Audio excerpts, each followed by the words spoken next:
Craggy, barren, desolate, rocky. All those words and more can describe the coastline off to my right. They could describe my life as well. The bleak coastal cliffs wind and curve themselves around the edge of the continent.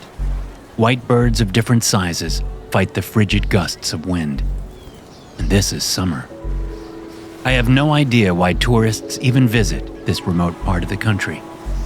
And it's a pair of tourists I focus my attention on while pretending to read the local paper, the Craven's Point Gazette. I ignore the quaint articles and dire weather reports, way more interested in the drama unfolding before me. "Yes, ma'am, you did order Eggs Benedict," the waiter says, forcing a smile onto his face, even though he has every right to scream and spit at the woman seated before him. He nods at the plate of food the woman is scowling at. "And that is our Eggs Benedict, perfectly poached eggs on a large medallion of Canadian bacon with extra creamy—" "Do I look like I play hockey?" the woman barks, her head snapping up so she can glare at the waiter. The waiter, smile still glued in place, has to take a moment. Any sane person would when presented with such a perplexing question. I would have to say that you do not look like you play hockey," the waiter finally answers, breaking the cold, cruel silence the woman has built between them. "But if you do, my apologies. I wouldn't want to assume." "No, I do not play hockey," she says. "Do I look like I tap maple trees?" Ah, now I see where the thankless hag is going with this. The poor waiter, a guy who simply wants to make some tips for the next 3 months before he heads back to whatever Ivy League college he attends, probably after forking over scholarship money, is at a complete loss. I sigh and get up from my table, setting the newspaper down by my plate so it's obvious I'm coming back, and head for the restroom. On my way, I lean close to the waiter and whisper, "Canadian." To his credit, he doesn't twitch a muscle as I say this. Instead, he clears his throat and says, "I see what the problem is. Are you not happy with the Canadian bacon, ma'am?" "Well, first, I'm American," she says. "And second, Eggs Benedict comes with ham, not bacon. And certainly not some fruity moose turd-looking Canadian type of bacon." "I am sorry for any expectations, ma'am, but our menu clearly states that we use..." The waiter's voice muffles as I step into the restroom. I wasn't just trying to save the guy's bacon, no pun intended. I do have to pee.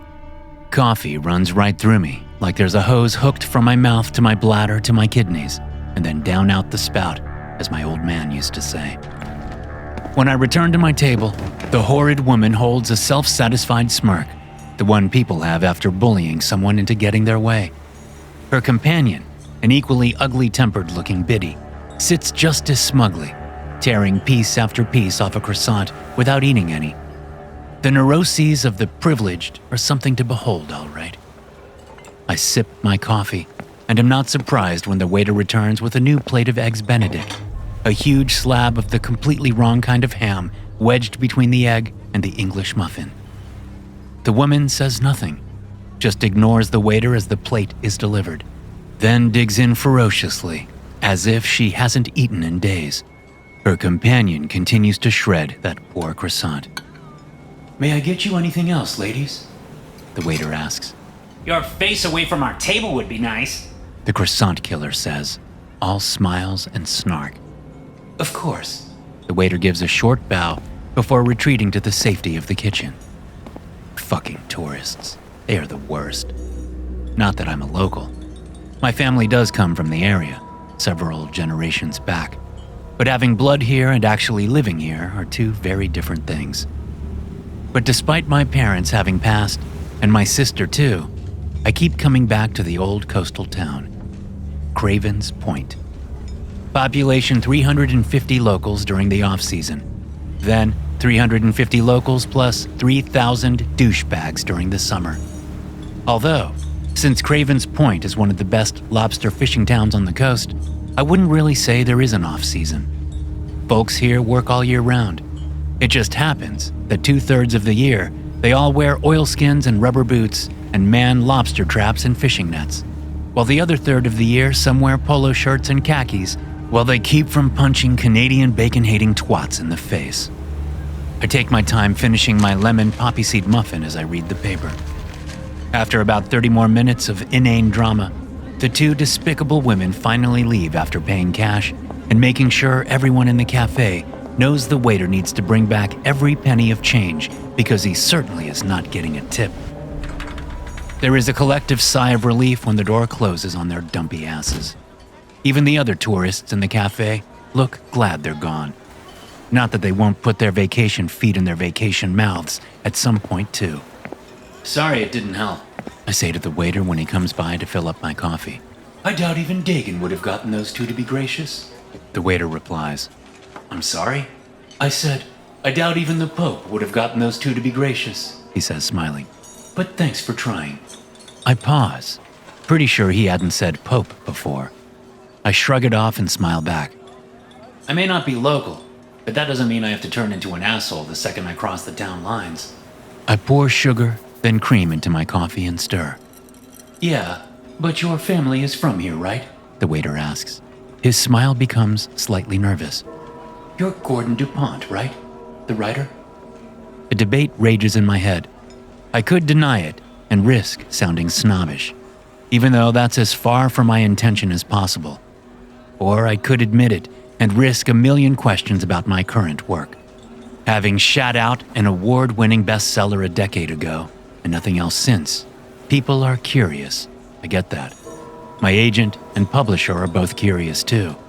The problem is, I don't have an answer for any of them. Not the readers, not my agent, not my publisher. I write all the time. I just don't write anything that could lead to another critically acclaimed blockbuster. In a way, I'm curious too. It's ornamental, I hear a man say to his wife as they sip mimosas, despite it being a Tuesday morning. But every day is Sunday if you're on vacation, right? Ornamental? The wife replies. Then why not tear it down? It's an eyesore standing right there. It blocks a perfectly good view. The eyesore they are referring to is a historic lighthouse. It sits at the end of a mile-long jetty that sticks far out into the waters on the harbor's north side. Or someone could renovate it and then turn a handsome profit as a bed and breakfast, the husband suggests. I do not want to move up here, the wife snaps. Why is it every place we visit, you want to move to and start some stupid hick business? I don't do that, he says. Oh, how about Taos and the spa? I wasn't serious. Utah and the ATV business? That was me just goofing around. The avocado orchard in California? You love avocados. To eat, Michael, to eat. Not to grow or sell or anything other than eating. It's not ornamental, I say. The couple pause and look around, then see me watching them. Excuse me? The man asks. The lighthouse, I say. It's not ornamental. It works.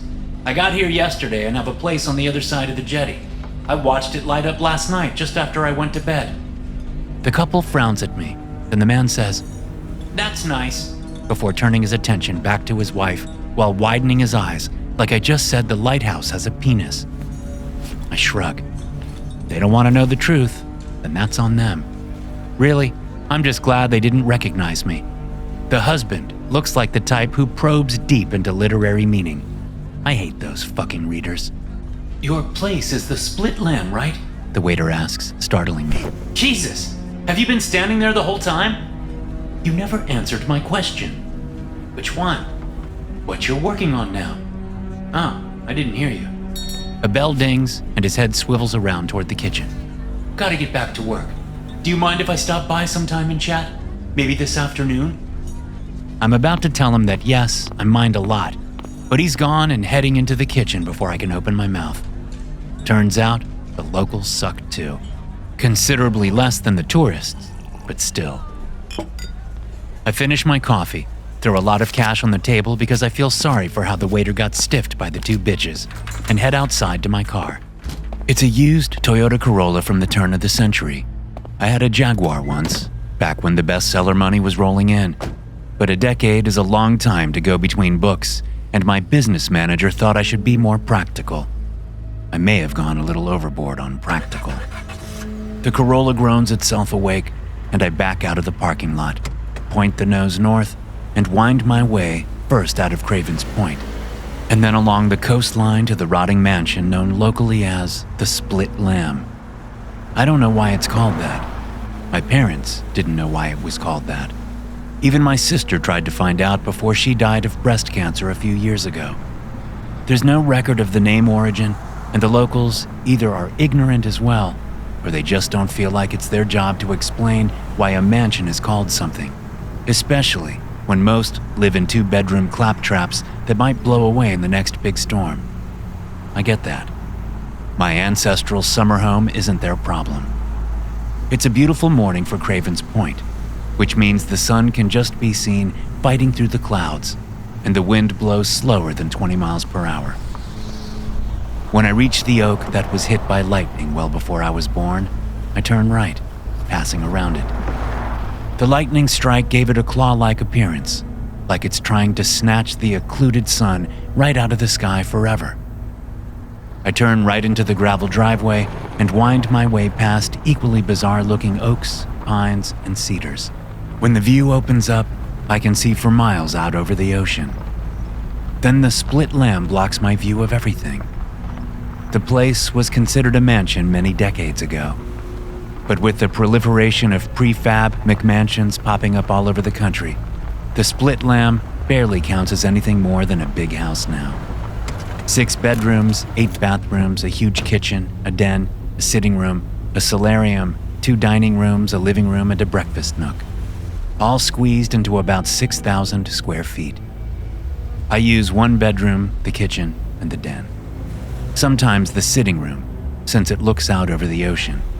Other than that, I barely touch the place, like a living ghost haunting just the rooms that matter to it, which is a weird thing to admit. The front door opens with barely a touch, and I stare at it for a moment. Hello? I call out as I open the door the rest of the way with the toe of my shoe. Someone here? In the kitchen! A familiar voice calls to me. I sigh and step inside, closing the door behind me. Then I make my way back to the kitchen and put on a very fake smile. Jordy, I say to my agent. what are you doing here? Jordy LeClaire. Not Jordan, but Jordy. Massively successful literary agent and bon vivant, whatever that means. It's on his business card. Seriously.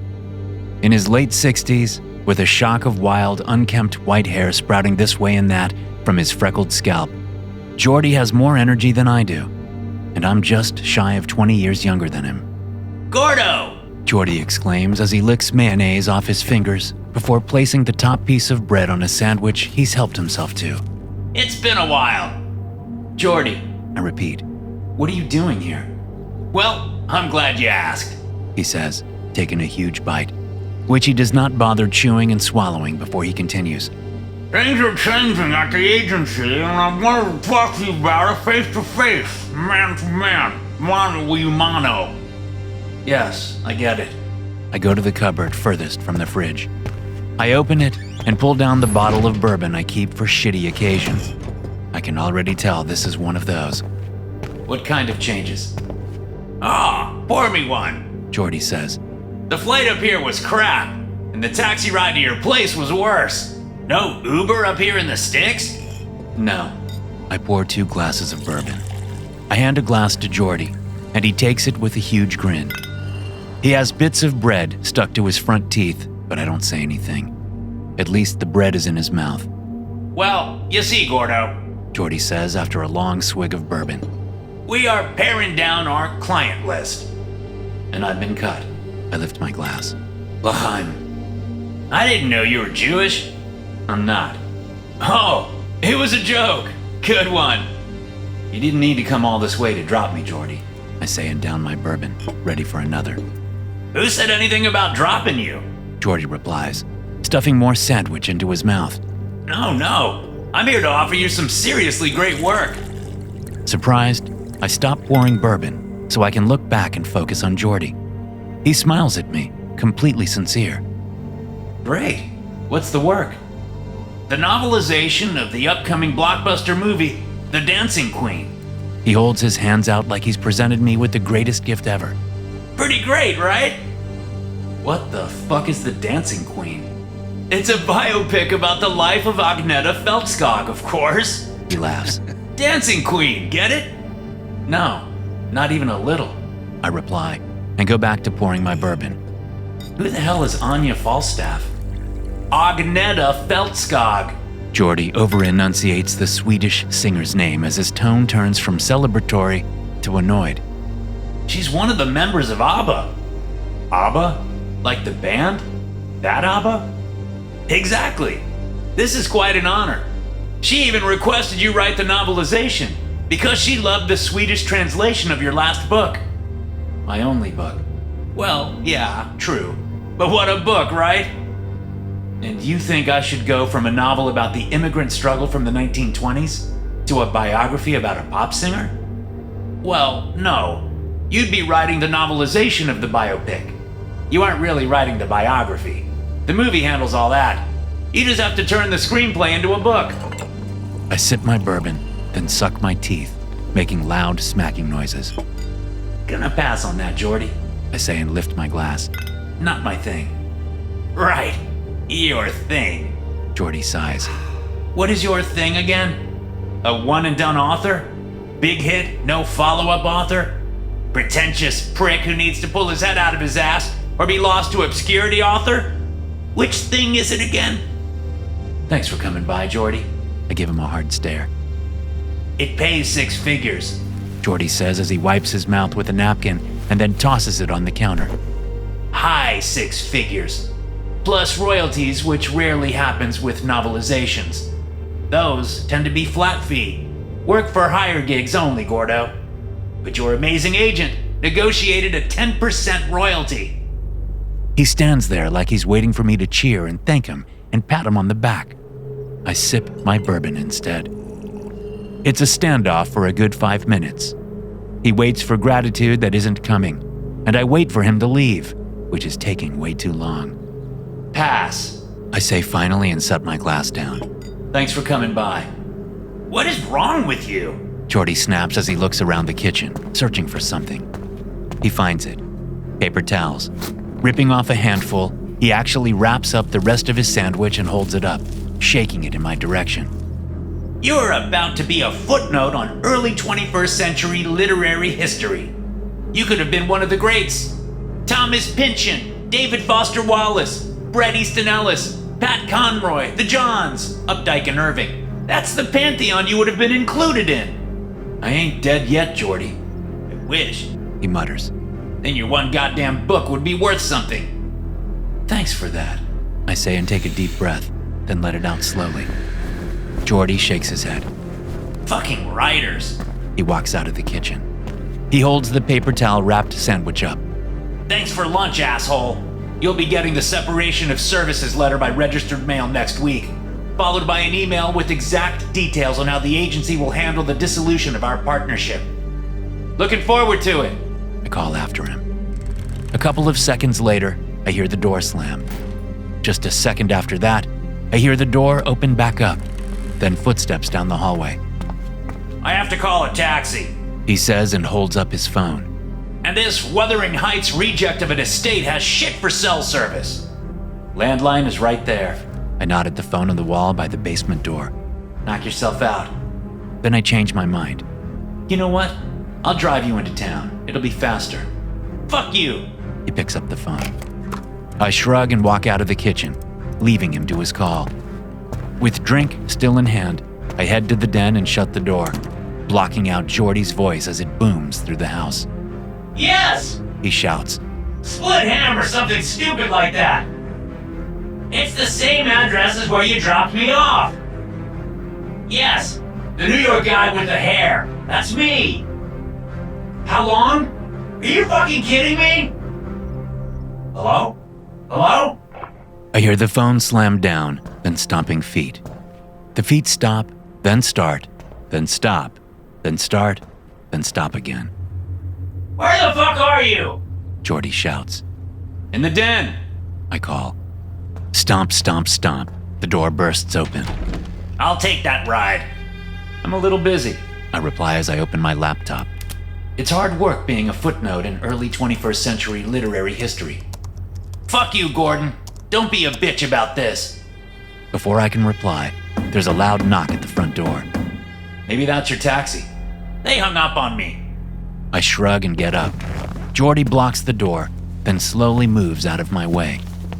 When I open the door, I am both surprised and not surprised to see who is standing on the stoop. Ah, hi, I say. Hello, Mr. DuPont. It's the waiter from the cafe. Thanks for letting me swing by. He holds out his hand. Morris Snodgrass. We didn't formally meet earlier. I stare at the hand for a moment, then shake it. Morris Snodgrass? That's an unfortunate name. Jordy says, crowding behind me.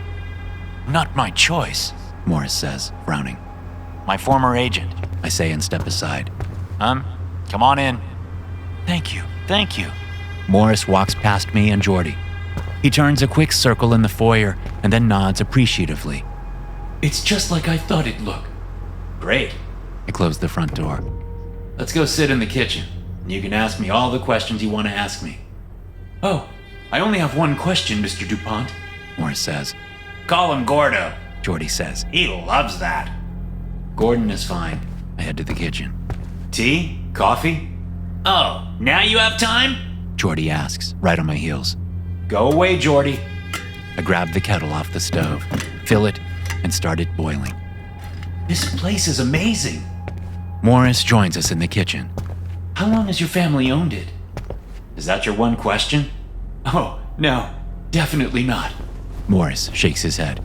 I don't know. I say. 6 generations? Something like that. Wonderful. Morris goes to the kitchen window. You can see the lighthouse from here. He turns. Did you see it light up from this window or from a different view? No bonus questions. I say and laugh. Morris doesn't. That wasn't a bonus question, Gordon. Morris says. That is the question I came to ask. Not your usual fan question. Jordy says. Why are you here? Morris asks Jordy. Jordy looks from Morris to me and back to Morris.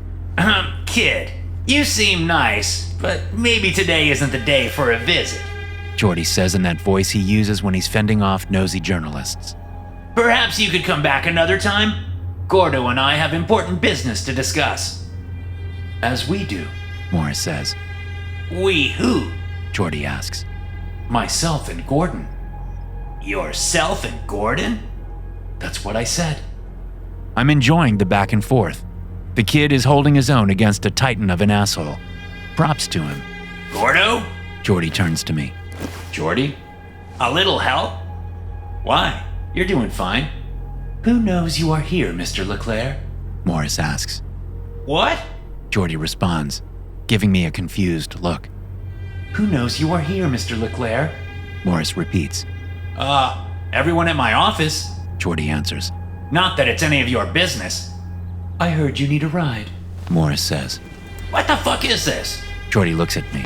Is this some bit? Did you put this kid up to this? I have no idea what is going on. I say. The kettle whistles, and I take it off the burner. Who wants tea? Was it this room or a different room, Gordon? Morris asks me. I know I have come off as strange, but if you answer my question, I'll be out of your hair immediately. Then he looks at Jordy. I can even give you a ride into town, Mr. LeClaire. A shuttle bus leaves every half hour for the airport. So no tea? I look at Jordy. What about you? Answer the kid's question so I can get out of here. Jordy says, then looks at Morris. And don't even think of trying anything on the way into town. I studied Krav Maga with a client. I can kill with 2 fingers. Why use fingers when you can use a knife? Morris asks. Then he bursts out laughing. I'm messing with you. Then he stops laughing and stares at me hard. Which room, Gordon? Sitting room, I say. May I see it? No. I shake my head. I've been cool about all of this, but I think it's time to go, Morris. Thanks for coming by. Maybe I'll see you at the cafe again.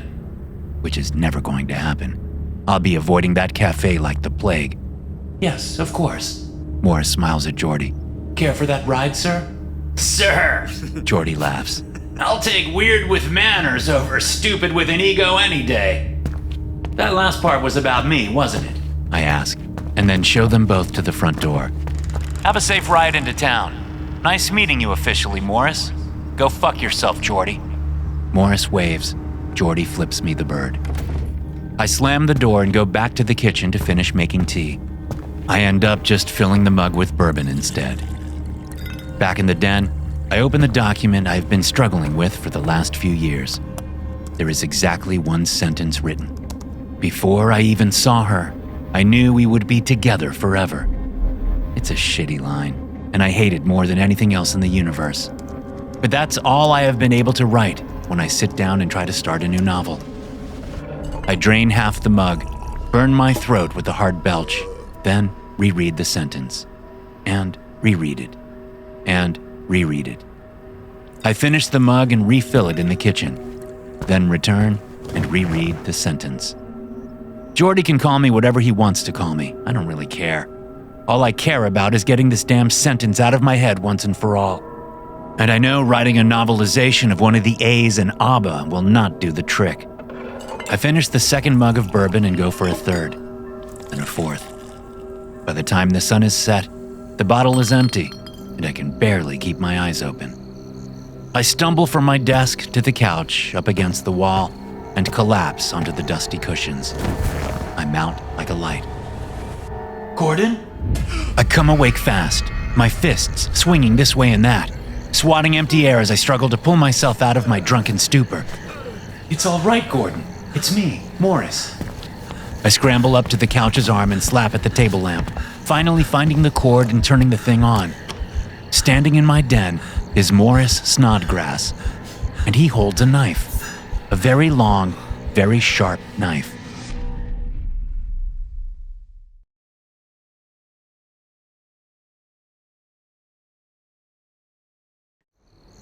Morris stands in my den, dressed in some crimson-colored robe. He looks like a monk, or a cultist, or cultist monk. Morris? I growl, eyeing the blade he holds. What are you doing in my house? I'm definitely still a little drunk, so I stay on the couch. I don't want him to see me on wobbly legs and think I'm weak. The sight of the knife makes me think showing weakness would be a very bad thing. You saw the light, Gordon. Morris says. It means it is time. Time? Time for what? I ask. I hiccup a little and some bile fills my mouth. Choking it back down, I try to take a few deep breaths, but a wave of nausea makes me stop still. I close my eyes, then reopen them quickly, remembering I have some psycho in my house. You're confused, Morris states. A little, yeah. I reply. Can you come back tomorrow, Morris? I'm a little tired, and I think I'll go to bed. Oh, no, Morris says. You have a long night ahead of you, Gordon. Much to do. I realize he's holding his free hand behind his back. This is for you. Morris pulls his hand out, showing me a bundle of crimson cloth. Your very own robe. Great. I search the den for something I can use as a weapon. There are plenty of dangerous items, but they are all on my desk across the room. Now, how about you put this on so we can fulfill your destiny? Morris shakes the folded robe at me. Hurry! Time is ticking away. We don't want to be caught short when dawn breaks now, do we? No? No! He nods. Then he throws the robe at me, hitting me in the face. Get dressed, Gordon. She waits for your call. Holding the robe in my hands, I sit still, my eyes on Morris. Well, on Morris's knife. What's that for? He looks down at the knife and smiles at it, like he's looking at a child. Destiny always needs a sacrifice. He holds up the knife. Don't you think, Gordon? Sacrifice isn't a subject I usually dwell on, I say. Put on the robe, Gordon. Morris points the tip of the knife right at me before adding, Please. Sure. Yeah. Fine. I mumble. Just over my clothes? Over your clothes. I stand up on shaky, drunken legs and somehow manage to get the robe up over my head and settled on my body without falling back onto the couch. Excellent. Morris turns and walks out of the den. Come along, Gordon. We have an appointment to keep. Several things go through my mind at once, then flee as Morris sticks his head back into the den. Would you like to see Jordy alive again? He asks, and the implication is right in my face. Jordy? What did you do with Jordy? I raise my voice.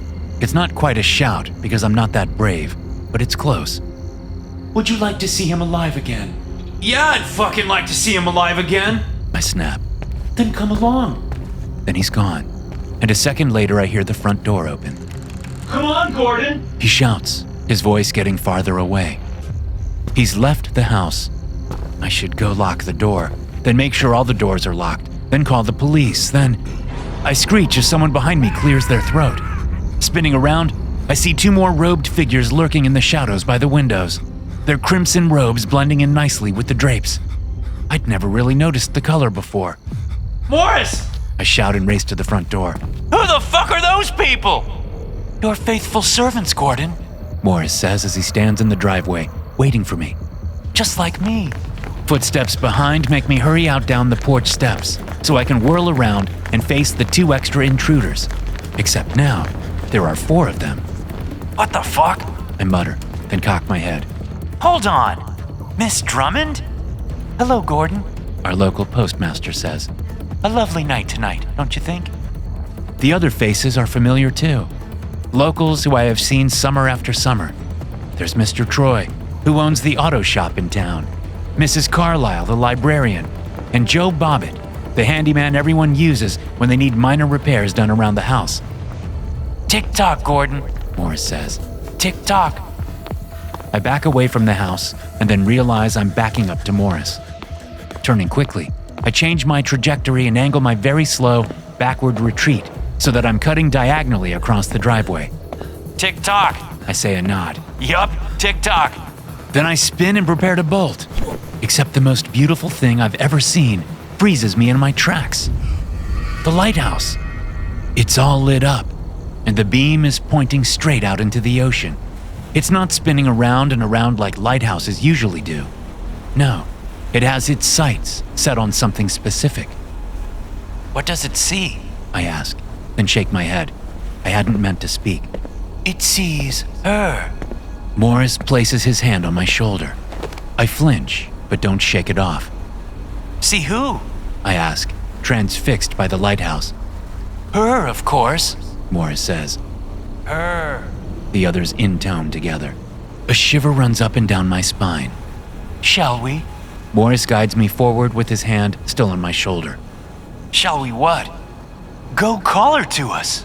Morris says in a voice like I'm the silliest person he's ever spoken to because, duh, we're going to call her to us. Yeah, cool. I say and my feet start moving. I'd be lying if I said I was consciously walking. I try to talk myself out of walking, except that message doesn't go from my brain to my legs, so I walk. We leave the driveway and move onto the overgrown grass.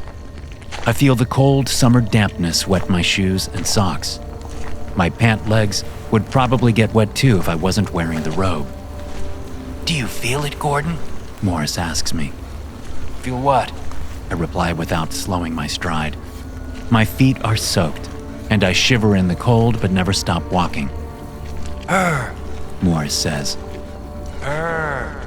The others echo. No. I admit. I hear some seagulls and maybe crickets. That is not her. Morris sounds disappointed. Try harder. How?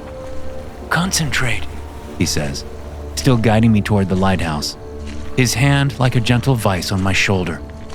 Block out the distractions. Focus. That's a little hard right now, Morris.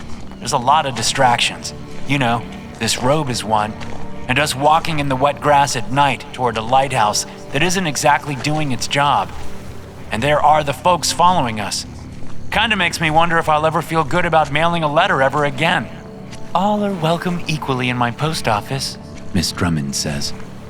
Thank you for that, I reply, then clear my throat. So, Morris, you can get why I'm distracted. Try, he repeats, his breath right in my ear. I smell old coffee and something else. A salty, meaty smell. Canadian bacon? How about you tell me what's going to happen when we get to the lighthouse? I make a conscious effort to stop walking, but again the message doesn't reach my legs. A pain forms behind my eyes. You're fighting it, Morris's lips almost brush my right ear. There's no need to fight anything anymore, Gordon. You have come home at last. We have been waiting for a DuPont to finally arrive ready, to finally see the light. To finally see the light. The others echo. Great. I say.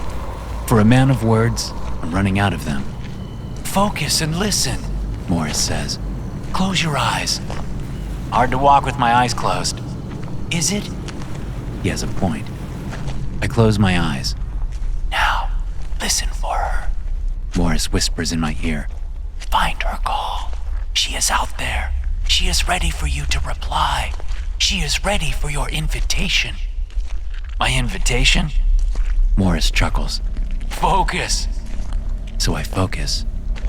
At first, I hear nothing, which is what I expect. Then slowly, like a volume knob is being turned up bit by bit, a sound floats to my ears. It's like singing, but not. A voice from down deep, deep below the ocean's surface bubbles up to me. Words are not formed, yet I can understand every sentence. I have no idea what is being said to me, because I somehow already know what it all means, and conscious understanding only gets in the way. My eyes fly open.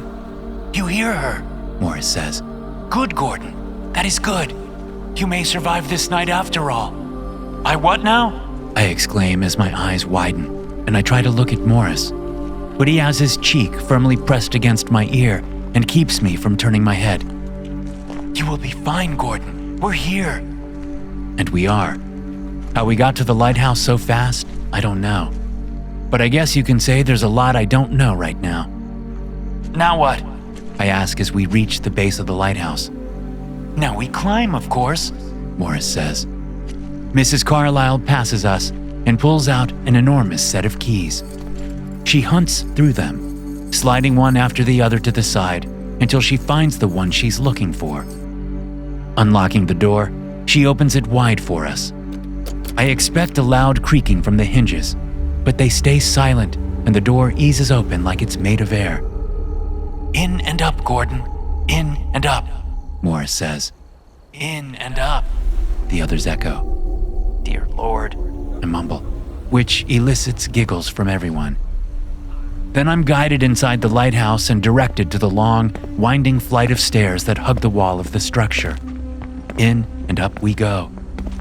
At first, in order to keep from going mad, I count the steps as I take them. But after I hit 100, then the counting becomes its own type of madness, and I stop. As we pass the halfway point, I consider just lurching to the side and sending myself tumbling over the thin railing. A piece of me thinks that death will be better than what I am going to see once we reach the top. Again, I am betrayed by my body as not a single muscle twitches in obedience. But it was only a half-hearted thought. I'm not really a self-sacrifice kind of guy. Up we go, around and around and around, until we finally reach a small landing and a door. Morris reaches by me and opens the door, then guides me inside. There is the great lamp, lit up so bright that I have to squint even though it's aimed away from me. The rest of the space holds just a chair and a desk and a couple of crates pushed up by the thick windows made of centuries-old glass. Out we go. Morris steers me to a side door I hadn't noticed. He opens it, and we move out onto an iron catwalk that encircles the entire lighthouse.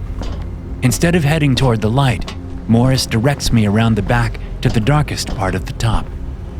I gasp when I see what waits for me. Her? You mean her? I ask, seeing one of the old bitches from the cafe, the croissant ripper. No, she is not her, Morris says. but she is for her. The woman is tied up to a chair, her hands bound behind her, each leg secured to a chair leg, with her mouth shut by duct tape. She has a nasty cut across her left eyebrow, and an ostrich egg of a bruise has swollen up on her forehead. Her eyes plead for help as she moans behind the duct tape. The one who offends, Morris says, and I feel something cold slip into my right hand. I look down and see the knife, the one Morris had pointed at me earlier. He guides me closer to the woman his hand on my wrist. The first sacrifice is the one who offends. Morris lifts my arm up, so I am the one pointing the knife now. And we make it quick because we are not monsters. Before I can even struggle or stop what is happening, Morris moves my arm and makes my hand whip out at the woman. Her pleading eyes go so wide, I'm afraid they'll pop from her head. Then she makes gagging noises behind the duct tape. That's when I see the huge red smile that has been cut into her throat. I didn't do that. I stammer. But you did. Morris says. You did. The others echo because, of course, they are out here too. Frozen there at the top of the lighthouse, I watch as the woman's life bleeds out of the wound in her neck and pours down her chest and into her lap. There's nothing I can do to stop it, so I simply watch and wait as she bleeds out. When her eyes lose focus and turn to glass, I know she's gone. This way. Morris directs me to the left. We go a quarter turn around the lighthouse, and I see the other woman from the cafe, the one who hates Canada. So much offense, Morris says. The woman is kicking and fighting and struggling against her ropes, her mouth moving constantly as she tries to get the duct tape free from her lips. Do you need my help? Morris asks me. For what? I cry, knowing the answer. You know for what? But instead of forcing me to slice the woman's throat like he did with the other one, Morris lets go of my wrist and gives me a gentle push forward. I think you can handle this alone, Morris says. No way. I look down at the knife I hold. I can't do. My hand slashes out, and the woman screams and screams and screams behind her duct tape. I gasp as I see what I've done. I haven't slashed her throat. I've slashed her eyes. Blood pours from the corners of her eyes where I split the flesh. A weird, semi-clear goo oozes from the eyeballs and slides down, mixing with the blood. I didn't do that. Don't be modest, Morris says. And don't let her suffer too long. Finish the task. Before I can object, my hand whips out again, and this time a bloody smile to match her friend's opens up in the Canadian-hating woman's throat. I gasp and stumble back a little as my knees go weak. Morris is there to prop me up. Oh, you're doing wonderfully, Gordon, he says. Halfway done. Then we get to meet her in all her glory. Halfway? I ask, as I'm guided another quarter of the way around the catwalk to an empty chair. Those who have offended have been sacrificed, Morris says. Now we sacrifice one who we love. What? I exclaim. What does that mean? It's all good, Gordon, Joe says and pushes past me and Morris so he can take a seat in the empty chair. I've been prepared for this my whole life. Did you know my grandfather was a loving sacrifice too? I shake my head. Well, he was, Joe says and settles into the seat. He places his hands on his knees and smiles up at me. I'm ready. Let my loving sacrifice bring her to us all. To us all, the others echo, although they are one less now. Joe, I can't kill you, I say. You fixed my ice maker last summer. How is it working? Still good? Yeah, sure. It makes great ice. That's wonderful to hear, Gordon. I am glad I could be as much service in life as I will be in death. Morris? No fucking way! I turn and look at my, what? Captor? Guide? Homicidal guru? You already have, Morris says and nods. I look back to see Joe's throat wide open, his face filled with the peaceful bliss as blood flows from the slash I hadn't even realized I'd made. He locks his eyes with me and tries to say something. What? I ask. He thanks you, Morris says. Thanks you, the others echo. And then he's gone. The guy who not only fixed my ice maker, but also stained the back porch and fixed the leaky window in the solarium is dead. And I killed him. I spin around, ready to plunge the knife into Morris's chest. He stands there, ready to die. My hand pauses in mid-stab. Then I let my arm fall to my side. Not because I don't want to kill him. I do. I really, really do. No. My arm falls to my side because it's hard to focus on anything except for the song coming from the ocean. It is a song built of many voices, millions of them. Yet, it is also a singular voice, a voice intended for me alone. The song comes in like the wind, gusting against my head, my body, my soul. I sway, enraptured by its power, by its essence, by its love. She waits, Gordon. Morris says from a million miles away, right in front of me. Yes, I smile at Morris. she does, doesn't she? Her song fills me. My smile widens. I turn away from Morris, no longer needing his guidance. I know where to go. Walking that last quarter of the walkway, I am now directly in front of the light. Its brilliance blinds me, and even through the glass I can feel its heat. It is like a warm sun on a lazy afternoon out on the water. There is someone sitting in the chair in front of me. I know this person. This person has been a part of my life for so many years. Yet this person isn't a friend. No, this person is someone who has wronged me. Not offended, but wronged. Jordy, I say as I crouch down in front of my former agent. you didn't make your flight, I see. He fights against the ropes and yells what I think is my name over and over behind his duct tape. I pat his knee and stand up. Do you know what to say? Morris asks from off to the side, well out of the lighthouse's beam. I do. He does. The others add. Thanks, guys, but I've got this. I say. And it's true. I do have this. I clear my throat and lift my arms, my shadow swallowing Jordy's terrified form. Mother Hydra! I shout at the top of my lungs. I have come to bring you home! Mother Hydra! May your many heads see me! Mother Hydra! May your many arms envelop me! Mother Hydra! I give you this betrayer! Mother Hydra! I give you this enemy! Mother Hydra! I spill his blood so you may come to us, and we may live in your grace and power and be whole once more! I slash. Jordy screams. Mother Hydra! He bleeds for you and you alone! Mother Hydra! His sacrifice is my gift! Our gift, Morris says, and I hear the uncertainty in his voice. I ignore him. Mother Hydra! I am the split lamb! Mother Hydra! I am the only one who truly honors you! That's enough, Gordon, Morris says, and I hear grumbling from the others. You've gone a little off script. Mother Hydra! I give you all and accept your gifts as mine! Now hold on, Gordon, Morris protests. He moves into the light, as I expected he would. I slash. He cries out. What have you done? He gasps as he falls to a knee. Gordon, what have you done? I watch him collapse at my feet, his life spilling out of the grin in his throat, his blood dripping through the grating of the catwalk and down onto the side of the lighthouse. The others try to escape, but they can't. They never could.